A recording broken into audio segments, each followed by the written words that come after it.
हाँ दोस्तों नमस्कार।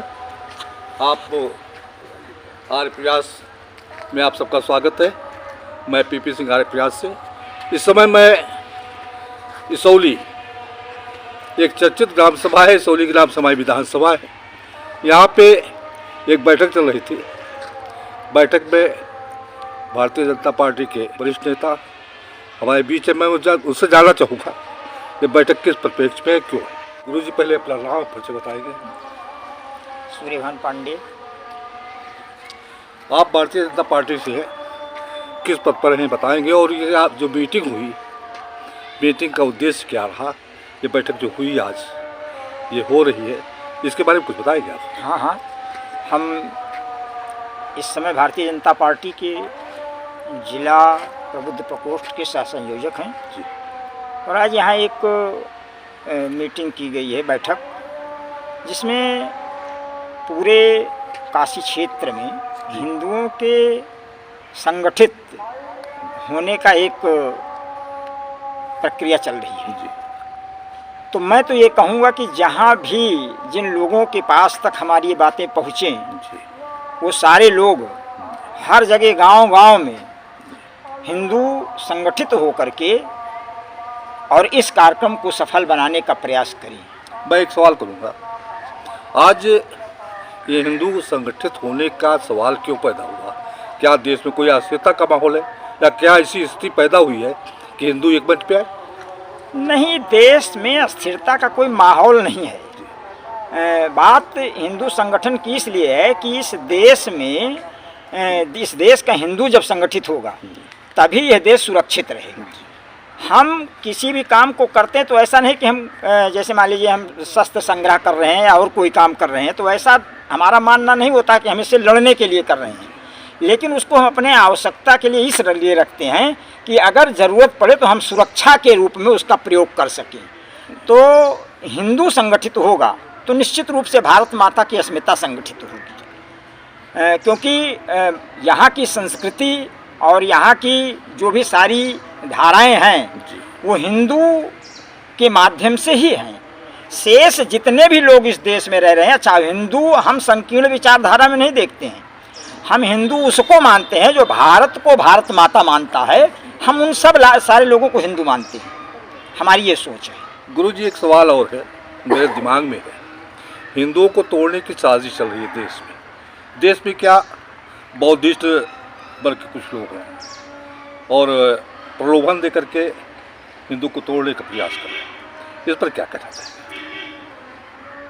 अब लोग अपना यह कुचक्र रच तो रहे हैं, लेकिन विशेष रूप से हिंदू समाज को, हिंदू समुदाय को ये सोचना चाहिए कि हम अपनी मुख्य धारा से अलग न हों, क्योंकि अभी पीछे के समय में जो भी घटनाएं हमको देखने के लिए मिलती हैं उसमें वो चाहे लब जिहाद की बात हो, चाहे आतंकवाद की बात हो, चाहे इस तरीके की कोई दुर्व्यवस्था की बात हो, वो सारी व्यवस्थाएं इस तरीके से हमारे समाज में हम लोगों के बीच में भ्रम फैला करके समाज को तोड़ने का वो काम कर रहे हैं।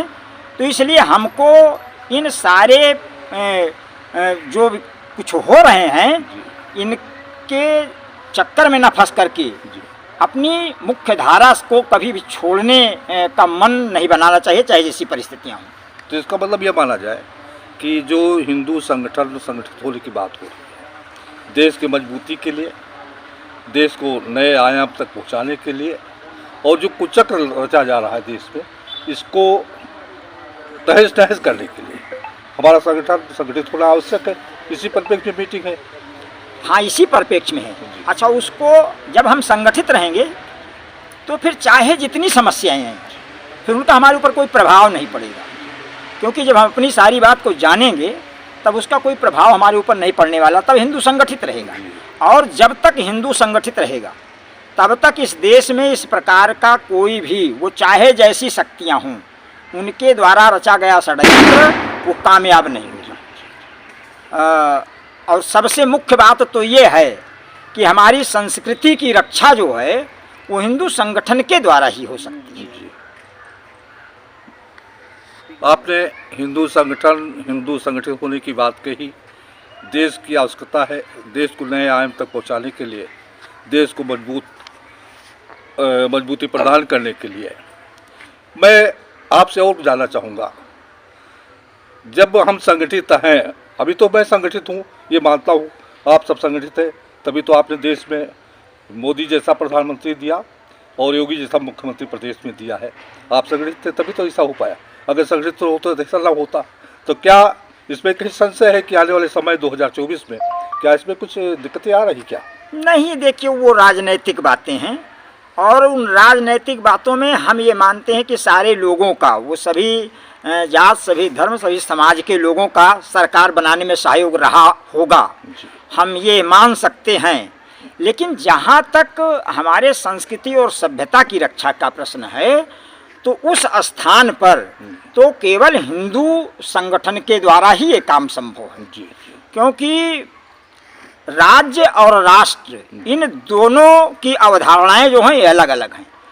हम जिस दिन इस राज्य को राष्ट्र मानने लगेंगे, उस दिन हमारा ये राष्ट्र सुरक्षित हो जाएगा। जैसे उदाहरण के तौर पर हम ये कह सकते हैं कि राष्ट्र का संबंध जो है व्यक्ति से, उसी प्रकार राष्ट्र और राज्य उसी प्रकार से है। जैसे राष्ट्र और राज्य का उदाहरण जो है वो डॉक्टर और दर्जी की तरीके से दिया जा सकता है।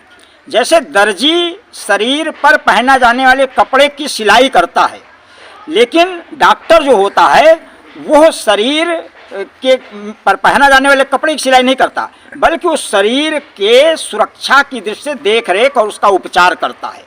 तो हम इस अवधारणा पर अपनी इस बात को कह रहे हैं कि हम राष्ट्र की अवधारणा के आधार पर, एक डॉक्टर की अवधारणा के आधार पर, हम इस राज्य को राज्य नहीं, ये राष्ट्र है, हम ये माने। और जिस दिन हमारे अंदर ये मनोभाव पैदा हो जाएगा, उस दिन ये समझ लीजिए कि हम ही नहीं, पूरा ये राष्ट्र सुरक्षित हो जाएगा। तो सनातन धर्म की रक्षा के साथ साथ हिंदुत्व का एकीकरण भारतीय राष्ट्र के लिए, राज्य के लिए आवश्यक है। इन बिंदुओं पे आपने विचार रखे और कुछ कहना चाहेंगे जनता से इस संबंध में? अब इस संबंध में अंत में यही हम कह सकते हैं कि सारे लोगों को इस दिन 4 तारीख को, आने वाली 4 तारीख को एक कार्यक्रम आयोजित हर जगह हो रहा है जी। और वो कार्यक्रम है भारत माता के पूजन का। तो हम ये चाहते हैं कि सारे लोग इस देश के जो अपने आप को हिंदू मानते हैं, क्योंकि हम तो ये मानते हैं कि संस्कृत सबकी एक चिरंतन, खून रगों में हिंदू है और विराट सागर समाज अपना, हम सब इसके बिंदु हैं। इस आधार पर हम ये कहेंगे कि सारे लोग, अगर कार्यक्रम स्थल की जानकारी हो गई है तो कार्यक्रम स्थल पर पहुंचने का प्रयास करें, और नहीं जानकारी अगर किन्हीं कारणों से हो पाई है, वहाँ पहुंचने में असमर्थता है, तो भारत माता का चित्र लगा करके अपने घर के सामने ही भारत माता के चित्र पर पुष्प समर्पित करके और भारत माता के प्रति अपनी कृतज्ञता को व्यक्त करते हुए अपने इस मनोभाव को पैदा करें कि जननी जन्मभूमस्य स्वर्गादप्य गरीयसी, माता भूमि पुत्रों में पया, भूमि माता है, मैं उसका पुत्र हूँ, इसकी रक्षा और सुरक्षा करना हमारा कर्तव्य है। ये अंत में सारे देशवासियों से हम ये निवेदन करेंगे, अपील करेंगे कि इस कार्यक्रम में वो लोग ज़्यादा से ज़्यादा सहभागिता अपनी लगाते हुए और कार्यक्रम को खूब अच्छा बनाएं। सनातन संस्कृति। और हमारे यहाँ एक चीज़ और आपको बताना चाहेंगे ये बीच में, कि हमारे यहाँ जो 4 तारीख को भारत माता के पूजन का कार्यक्रम होगा, ये श्री राम खत्री विद्यालय है, यहीं पर भारत माता के पूजन का कार्यक्रम। श्री राम खत्री विद्यालय किस जगह पर है, कहाँ पर है, इसका लोकेशन पूरा सही बता दें, कितने बजे होगा, कहाँ पर? हाँ, ये श्री राम खत्री माध्यमिक विद्यालय इसौली में है, और इसी प्रांगण में 4 तारीख को 2 से 2 बजे ये भारत माता के पूजन का कार्यक्रम प्रारंभ होगा। और इसी के साथ हम ये बात और भी कहना चाहेंगे, पूरे देश में तो कार्यक्रम हो रहा है, लेकिन यहाँ खंड बल्दी राय में, यहाँ हर न्याय पंचायत स्तर पर यह कार्यक्रम किसी एक स्थान पर निर्धारित किया गया है। और नरसड़ा में भी कार्यक्रम है, त्यागी जी के आश्रम पर, वहाँ भी इस तरीके का भारत माता के पूजन का एक अच्छा सा कार्यक्रम संपन्न होने वाला है। नारायण जगदीशपुर में त्यागी जी के आश्रम पर भी ये कार्यक्रम होगा। तो सारे लोग अगर इस जो आज हम आपको बता रहे हैं और आप यदि इसको चलाएंगे न्यूज चैनल पर, इसके माध्यम से जानकारी अगर उनको हो जाती है तो उसको ही मान लें कि हम उनको आमंत्रित कर रहे हैं। अच्छा, और यहाँ इसौली में 2 बजे है और रैना जगदीशपुर में वो 11 बजे कार्यक्रम संपन्न होगा। जी, बहुत बहुत धन्यवाद। आपने बड़ी अच्छी बात कही, भारत माता के लिए, भारत देश के लिए, देशवासियों के लिए। हम फिर मिलेंगे। हर प्रयास में आपका स्वागत है। बहुत बहुत धन्यवाद।